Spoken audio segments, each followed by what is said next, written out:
tratarlo, tomar todas las medidas de precaución adecuadas para poder tratarlo y para no complicarlo ni causar iatrogenias.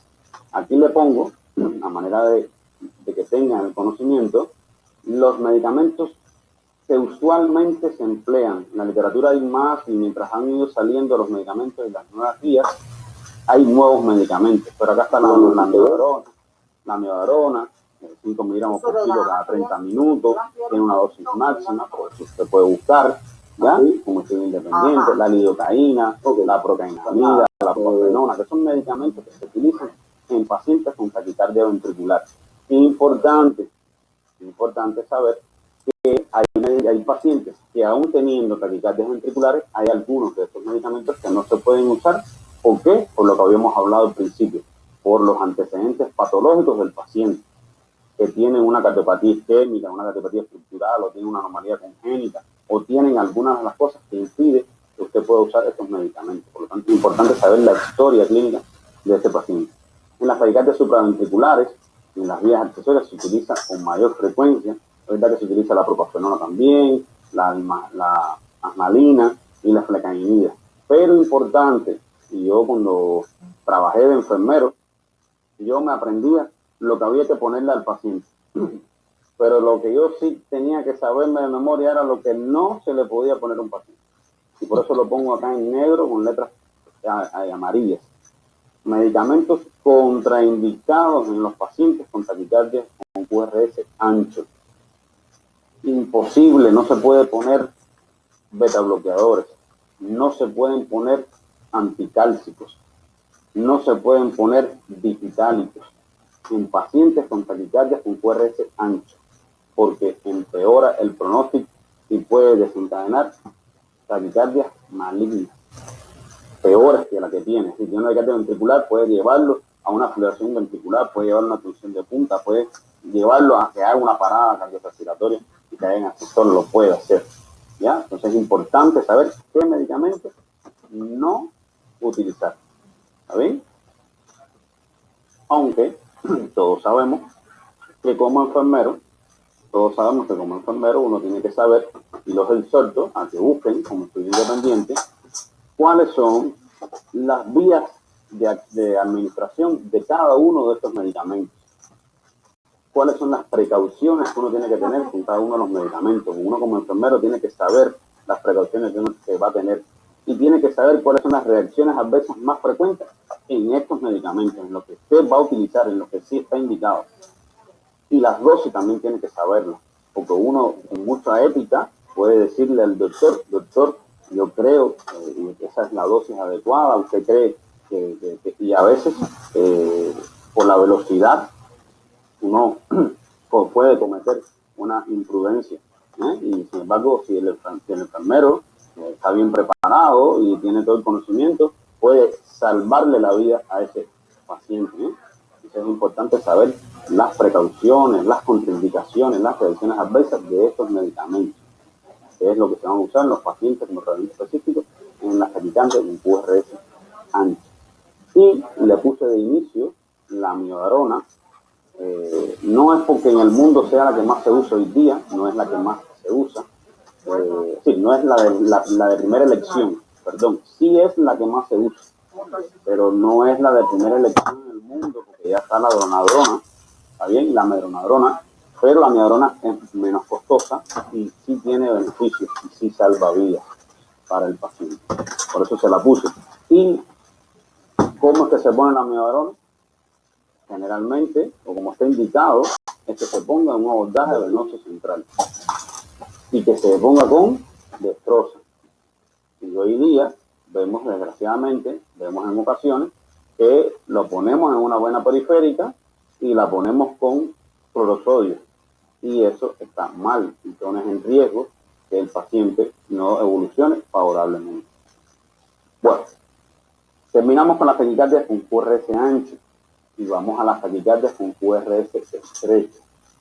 Y acá existen muchas taquicardias también con QRS estrecho, pero consideramos que por su frecuencia, por su aumento estadístico, la que merece ser tratada con mayor detalle y brindar la mayor información actualizada es la fibrilación auricular.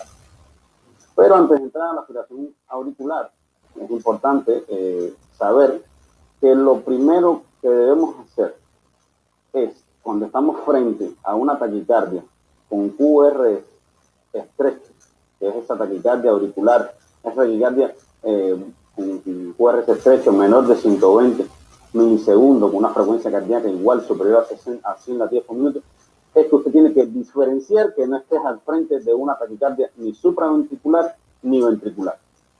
Es decir, ventricular no es. Sí, usted tiene que estar bien seguro. Sí, lo primero que usted tiene que hacer cuando usted sospecha que usted está al frente o tiene frente a usted un paciente que usted considera que tiene una taquicardia con QRS estrecho, lo primero que usted tiene que verificar es que realmente estés frente a esa arritmia. Y lo que hoy el mundo se ha puesto de acuerdo es que no es importante que usted defina si es una taquicardia con QRS estrecho y cuál de las taquicardias con QRS estrecho es. Eso no es lo más importante cuando estás frente a un paciente con taquicardia con QRS estrecho.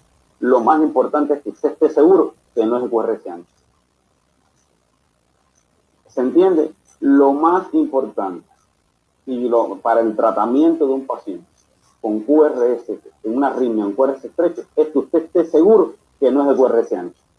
Y por eso la literatura internacional, la última guía que salió de arritmia, dice que es importante, insiste en la revisión de la historia clínica, insiste en los antecedentes patológicos personales, insiste en el examen físico, insiste en el electrocardiograma, y ver el electrocardiograma basal, buscar el ritmo basal, buscar si existe presencia de onda Q patológica, ver la morfología del QRS, porque lo más probable es que si ese paciente tiene un antecedente de infarto agudo de miocardio y tiene una onda Q patológica y tiene una taquicardia por encima, una taquicardia que por lo rápido que está, usted no logra ver si tiene 120, 125 o 126, lo primero que usted tiene que pensar es que con esos antecedentes patológicos personales usted está al frente de una taquicardia ventricular y ya sabe cuál es la conducta. Pero no ponerse a definir, no es una taquicardia, es un flúter, no es una taquicardia auricular pero con aberrancia. No, eso no es lo más importante. Lo más importante es saber si es o no una taquicardia ventricular, que es la que lo va a matar más rápido que la taquicardia de un QRS estrecho y es más maligna. Hay que buscar si el paciente tiene electrocardiograma, hay que buscarlo en la historia clínica. Con algunas de las enfermeras con las que pudimos trabajar allá en Panamá, hicimos eso, pacientes con arritmia y que estaban muy rápidos y buscamos la historia clínica y dice, sí, mira, he hecho esta arritmia otras veces. Lo que tiene entonces es una taquicardia auricular, no, lo que tiene es una taquicardia auricular por un 2-1. Es decir, eso es importante, buscar el electro anterior, ¿está bien? Buscar el electro en taquicardia, porque a veces el paciente que está en la terapia tiene un electro anterior con la taquicardia, pero a veces llega al cuerpo de guardia con la taquicardia y te dice, no, mire, a mí me pasó esto hace 6 años, mira, este es el electro. Y cuando usted compara el electro es el mismo, entonces gana sin tiempo para ofrecerle un tratamiento adecuado. Y lo otro es las alteraciones durante la taquicardia para descartar que no estamos frente a una taquicardia con QRS estrecho. ¿Qué debemos buscar cuando estamos frente a una taquicardia en QRS estrecho? Es decir, ya decidiste que no es una taquicardia ventricular. Entonces, ¿qué es lo que se busca en el mundo? ¿En qué se basa? ¿En la presencia o no de la onda P? Si hay o no onda P, es importante para poder decir qué tipo de taquicardia en QRS estrecho es. La relación entre ese QRS y la P, para saber si está disociado o no. La morfología espacial, para saber la orientación espacial, la localización del punto de activación auricular inicial, que es donde, como todos sabemos, donde inicia el impulso cardíaco, que es en el nodo aurículo, el nodo sinusal. Entonces, para eso, la literatura y todos los que han ido describiendo las arritmias, con QRS estrecho, se ponen que uno tiene que buscarlos y las describe en dependencia en relación a cómo es la P con respecto al QRS. Y ahí describe si el PR es constante, si el PR es mayor que el RP, si el RP es el doble del PR. Es decir, existen varias alteraciones donde en dependencia del segmento RP y PR, como dice ahí, cuánto mida es el tipo de arritmia. Se ve y se describe también en relación al número de ondas P por QRS. Y también se describe según la relación de presencia o visualización de la onda P. Ojo, digo presencia o visualización, porque que tú no la veas no significa que no esté, ¿ya? Porque puede estar dentro del QRS. Pero una cosa es que esté dentro del QRS y otra cosa es que no tenga P. ¿Está bien? Porque, por ejemplo, si son entre las muchas arritmias que se describen como taquicardia de un QRS estrecho, que seguro fue tratada en la conferencia de arritmia, la fibrilación auricular no tiene P, ¿ya? Pero la TRIN, la taquicardia de entrada intranodal, que hay TRIN común, TRIN no común y TRIN rara, la TRIN puede ser con onda P que precede QRS, con la onda P que está dentro del QRS y con la onda P que está posterior al QRS, a mayor o menos de 60 milisegundos. Es decir, que es importante saber localizar la P para poder definir. También están las vías accesorias que tienen onda P pero con un PR muy corto y a veces se dificulta con la onda delta. Es decir, en base a esto que se definen las taquicardias con QRS estrecho.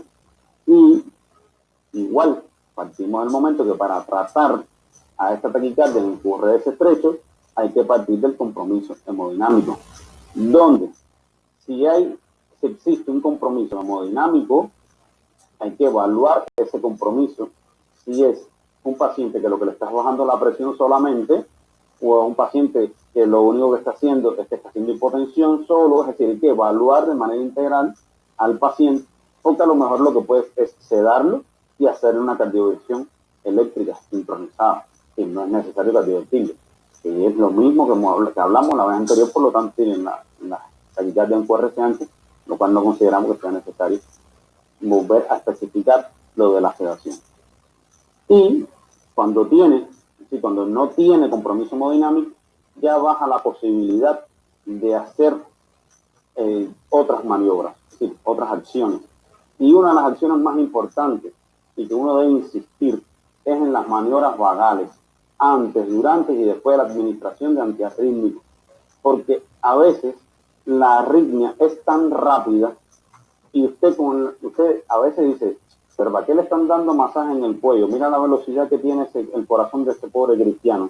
No, ese masaje en el cuello puede perfectamente quitarle la arritmia, pero lo más importante y que se ve con mucha frecuencia no es que se le quita la arritmia, sino que por el efecto vagal, acuérdense que una de las causas del bloqueo auriculoventricular o sinoatrial y sinusal es que el exceso del esfuerzo vagal, del estímulo vagal, ¿no? Bueno, exactamente. Usted estimula ahí y disminuye la frecuencia cardíaca. Y eso permite que usted pueda diagnosticar la arritmia, que por ser tan rápida no logras diagnosticarla. Y cuando le haces las maniobras, logras diagnosticarla. Aunque existen muchos pacientes que son muy susceptibles y revierten a ritmo sinusal con las maniobras. Los medicamentos que más se utilizan en los pacientes con taquicardias supraventriculares, paroxísticas supraventriculares, está el verapamilo, ahí está la dosis, cómo se utiliza. Ahí la literatura, independiente cuando usted la lea, le dice miligramos, sí, varía algunos puntos de miligramos, pero no hay mucha diferencia de manera general cuando usted calcula la dosis máxima. La adenosina, con 6 miligramos endovenoso, que se usa muchísimo en la TRIN, ¿ya? Y hay una de las formas que no es la más adecuada, ¿ya? Pero toda taquicardia en QRS estrecho, donde usted no visualiza la onda P o la onda P es muy pequeñita, ¿ya? Un QRS estrecho a una frecuencia cardíaca por debajo de los 300 milisegundos, porque por encima de los 300 milisegundos es el flúter. Usted dice que si usted pone verapamilo y no revierte, no es una TRIN. Es decir, no es la forma de diagnosticar, repito, pero por eso está puesto acá en la diapositiva. Y la flecainida o la propafenona, 1 a 2 miligramos por kilo de peso endovenoso lentamente, también es uno de los medicamentos que se utiliza con mayor frecuencia. Y los pongo acá, no porque el personal de enfermería no es quien lo indica, pero sí es quien lo administra. Y por eso insisto nuevamente en que tenemos que conocerlo y saber cuándo podemos usarlo, cuándo no, de qué manera se debe usar y saber las medidas de precaución que uno debe tener y qué complicaciones uno puede esperar para, si aparecen, detectarlas a tiempo. Acá le pongo otros medicamentos que también se utilizan: verapamilo, el diltiazem, la amiodarona, el metoprolol, la adenosina, la dioxina, con sus dosis para que puedan consultarlo y puedan también tener acceso a ello y como material, como tarea independiente, pues poder consultarlo y estudiar. Acá está si la conducción, recordar que la conducción normal del corazón como es, si es de adelante hacia atrás, si anterior o posterior, en este caso, si la conducción es anterógrada, ya por vía accesoria, las alteraciones más frecuentes, las arritmias más frecuentes son la taquicardia ortodrómica, la fibrilación auricular, el flúter auricular y la taquicardia auricular. Los medicamentos que puedes usar son estos que tienes acá. Con mayor frecuencia son los que más se usan y sí están estos puestos en orden de indicación según la literatura internacional. La flecainide, la propafenona, la asmalina, la procainamida y la amiodarona. Que hay países donde no se usan las anteriores por el costo. Y insisto que no se puede usar en estos pacientes. No utilizar verapamilo en estos pacientes. Taquicardia ortodrómica, fibrilación auricular, flúter auricular y taquicardia auricular. El verapamilo, la dioxina, los beta bloqueadores y la lidocaína. La lidocaína sí la puedes usar en la taquicardia ventricular, pero en este no, porque los mecanismos son diferentes. Los estímulos cardíacos son diferentes. Y en la diapositiva posterior le pongo los fármacos para que lo tengan, que existen más medicamentos que se pueden utilizar en los pacientes con taquicardia en un QRS estrecho. Son los fármacos, la quinidina, la procainamida, la lidocaína, la flecainida, la propafenona, el sotalol, etc. Y sus dosis para que lo tengan.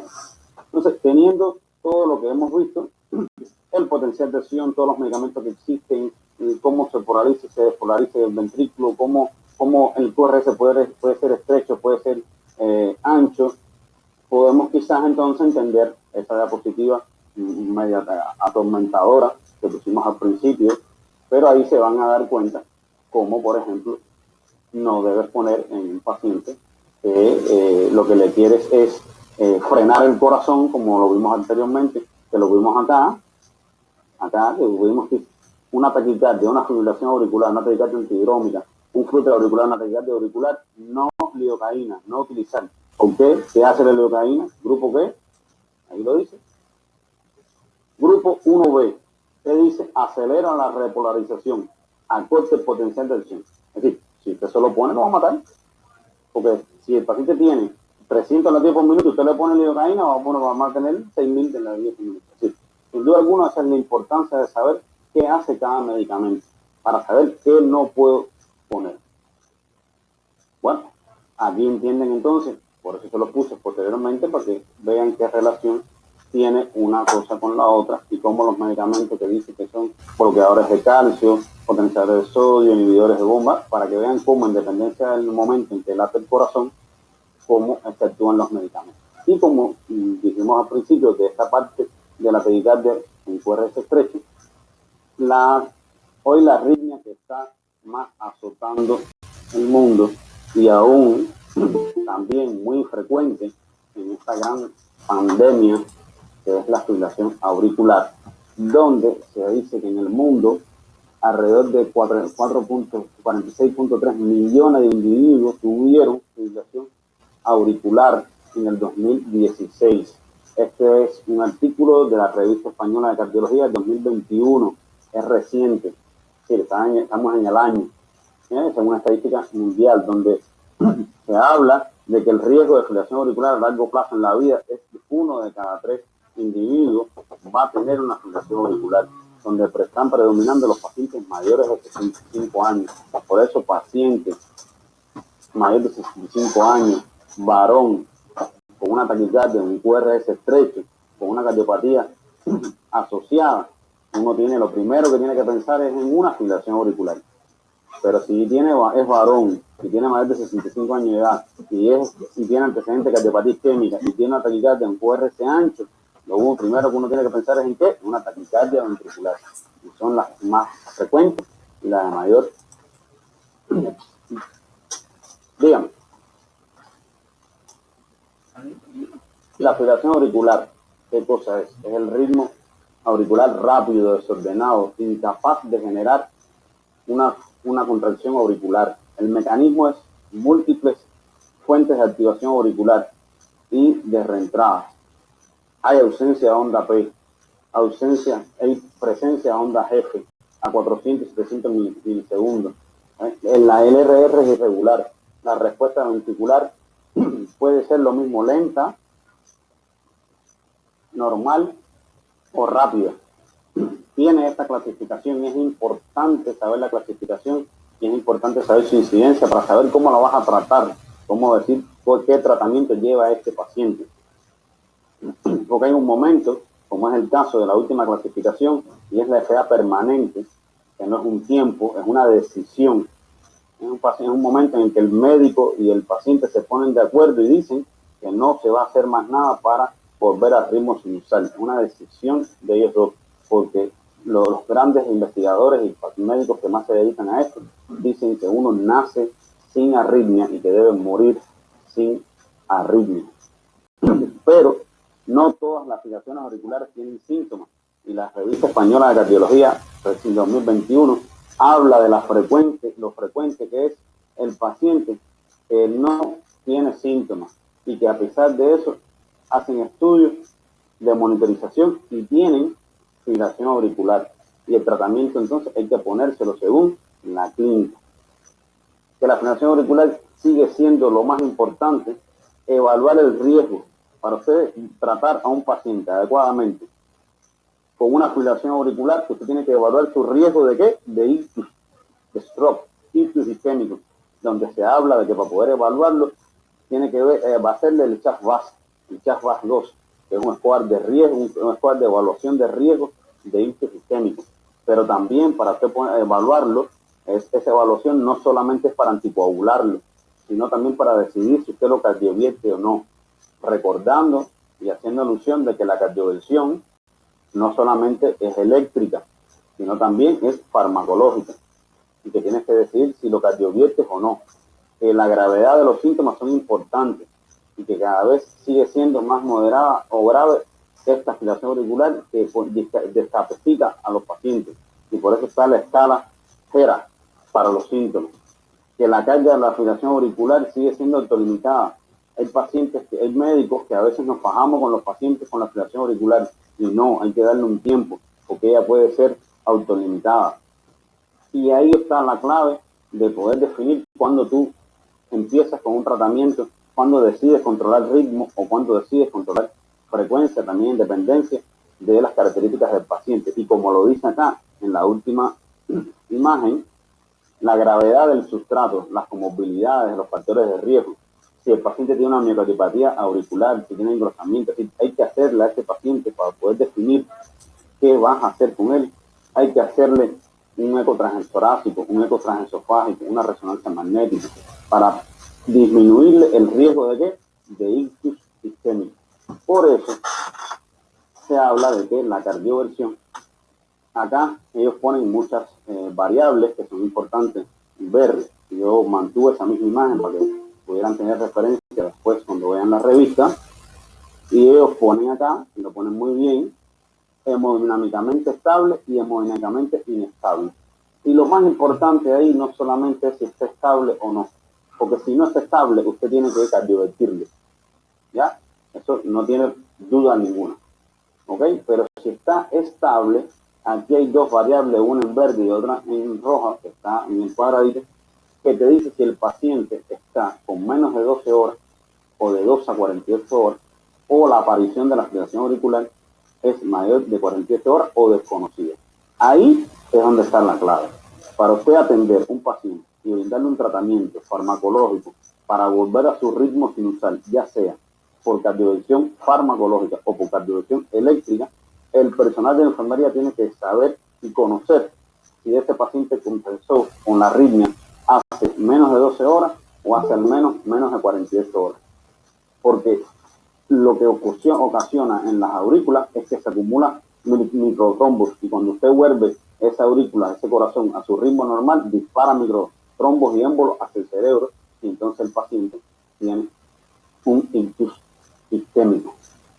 Acá les dejo qué es lo que pasa con la fibrilación auricular sintomática, porque a veces uno dice, tuvo un paroxismo, por ahí lo dice bien claramente para que lo vean. Hay que considerar la preferencia del paciente, porque el tratamiento, el gold standard de la fibrilación auricular hoy en el mundo, junto a otras arritmias como el flujo auricular, como las vías accesorias, es la ablación. Sí, el tratamiento existe farmacológico por la cardiovertión en la urgencia y la ablación por catéter, que existe en el mundo por catéter de radiofrecuencia y por crioablación por temperatura, donde si el paciente tiene, como lo dice el primer segmento, un paroxismo, usted tiene que negociar con el paciente si va a empezar con tratamiento farmacológico o si automáticamente se va a realizar la ablación. Si el tratamiento farmacológico es fallido, entonces usted puede ir a la ablación o continuar con otro tratamiento antiarrítmico. De igual forma está según si es persistente con factores importantes de riesgo, o si sin factores importantes o con factores importantes de riesgo, o si ese es paroxística o persiste en la insuficiencia cardíaca con fracción de eyección reducida, que es lo que significa FR, que está arriba a la derecha. Fue una de las preguntas también de uno de los participantes. Y acá vemos cuando falla estos mecanismos, cómo usted va a elegir, en dependencia de las características que tenga el paciente y las comorbilidades importantes de la historia clínica, si usted le va a poner o un beta bloqueador o un bloqueador de los canales de calcio, y ahí insiste que es bloqueador de los canales de calcio, pero no dihidropidídrico. Importante, saber cuando uno hace la clasificación de los anticálcicos, saber cuál es dihidropidídrico y cuál es no hidropidídrico. Por lo tanto, es importante conocer este grupo farmacológico, por eso se los puse. Y eso es lo que va a marcar la diferencia.